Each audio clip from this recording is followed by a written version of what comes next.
안녕하세요. 청담탑 정형외과 조훈기입니다. 안녕하세요. 서울 퍼펙트 정형외과 박재현입니다. 네, 안녕하세요 원장님들. 오늘은 제가 질문이 있어서 찾아뵀는데요. 제 친구 어머니 중에 어깨 근육이 찢어져서 치료를 받는다는데 이게 50견인가요? 아닙니다.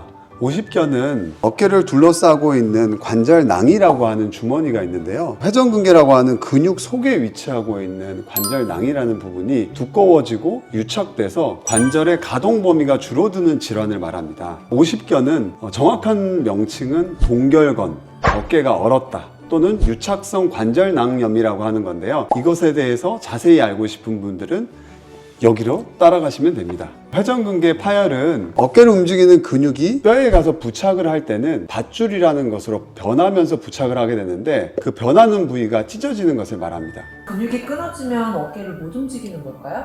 꼭 그렇지만은 않습니다. 어깨를 감싸고 있는 회전근개는 총 4가지로 구성이 되어 있는데 그중 한 가지가 끊어진다 하더라도 인접한 회전근개가 이를 보완해주기 때문에 어깨를 움직일 수는 있습니다. 어깨 회전근개가 끊어졌을 때 나타나는 일반적인 증상은 팔을 올리거나 멀리 뻗어서 물건을 집으려고 할 때 통증이 나타납니다. 그리고 그러한 통증은 어깨에만 국화되어 있는 게 아니고 상한 쪽 아니면 목 주변부로까지 뻗치는 통증으로 좀 나타날 수가 있습니다. 또한 누워있거나 밤에 주무실 때 어깨 통증이 더 심하게 나타나고 회전근개 파열이 광범위해지거나 사이즈가 커지게 되면은 근육의 약화까지 올 수 있습니다. 우리가 서 있을 때는 중력 때문에 팔이 밑으로 이렇게 떨어지잖아요. 그러면 어깨 지붕, 닿는 부분과 어깨 뼈 사이에 공간이 넓어지면서 공간이 넓어지면 닿지 않으니까 통증이 별로 없는데요. 눕게 되면 중력이 뒤로 작용하기 때문에 팔이 위쪽으로 올라가요. 그러면 지붕과 찢어진 부분이 맞닿게 되면서 통증이 더 심해집니다. 그래서 잘 때 심해진다라고 환자분들이 많이 표현하시고요. 회전근개 파열이 광범위하게 좀 더 사이즈가 커지게 되면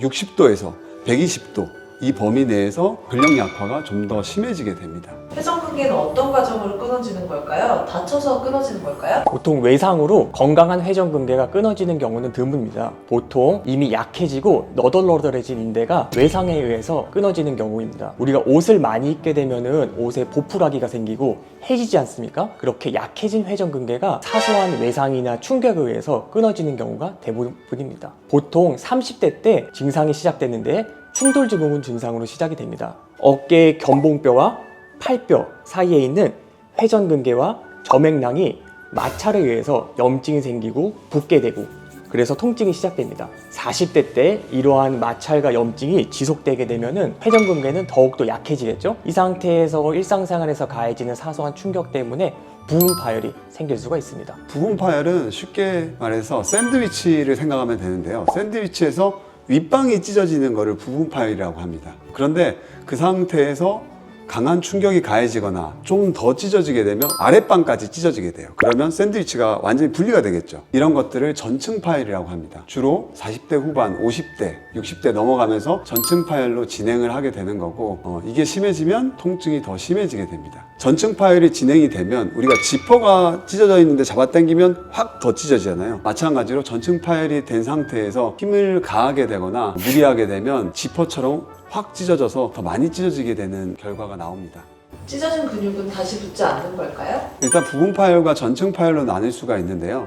부분 파열, 약 50% 이하의 파열의 경우는 약 10명 중에 9분 정도는 수술 없이도 일상적인 생활이 가능하고 회복이 될 수 있다고 합니다. 그래서 DNA 주사, 프롤로 주사, PRP 주사 여러 가지 주사 치료를 통해서 회복할 수가 있고요. 전층 파열 시 손상된 회전근개는 저절로 아물지는 않습니다. 관절각 내에는 관절액이 있기 때문에 잘 아물지 않고 내가 쓰면 점점 더 당겨지는 힘을 받기 때문에 회복이 되지 않는데 일반적으로 1년에 약 4mm 정도씩 찢어지는 게 진행한다고 논문에 보고되고 있습니다. 회전근개는 어깨를 밑으로 누르는 역할을 하는데 더 많이 찢어지게 되면 어깨는 위로 올라가서 지붕이랑 자꾸 부딪히게 돼서 나중에는 관절염으로 진행하게 됩니다. 전층 파열 시에는 모두 수술해야 되는 걸까요? 꼭 그렇지만은 않습니다. 보통 환자분들의 나이와 직업 등 여러 요인에 의해서 수술 여부를 결정해야 합니다. 30대처럼 젊은 사람인 경우에는 수술을 해주는 게 전층 파열에서는 바람직합니다. 또한 팔을 많이 쓰거나 무거운 물건을 많이 드는 직업군을 갖는 환자분들은 당연히 수술을 하는 것이 좀 더 좋겠으나 사무직처럼 팔을 많이 쓰지 않고 무거운 물건을 많이 들지 않는 직업군이라고 하면은 수술적 치료보다는 비수술적 치료를 시행해 볼 수가 있고 보강 운동을 통해서 회전근개 파열을 진행 안 되도록 해보는 것이 먼저일 것 같습니다. 어깨를 움직이는 회전근개는 여러 개가 있기 때문에 하나가 찢어진다 하더라도 옆에 있는 다른 근육들이 보완해주면 돼요. 일상생활 하는데 큰 지장이 없고 찢어졌던 것들이 확 진행하진 않거든요. 관리만 잘하면. 그래서 나이가 드신 분들이 꼭 수술이 필요한 것은 아닙니다. 회전근개가 파열이 되면 그 주변이 낫기 위한 염증 반응이 생기게 되는데 그 염증 때문에 아파서 안 움직이게 되고 안 움직이면 관절이 굳고 이런 과정이 이제 50견이 오는 과정이거든요. 그래서 이런 것들이 안 오도록 통증 관리를 해주고 가동 범위를 계속 늘리기 위한 스트레칭을 부지런히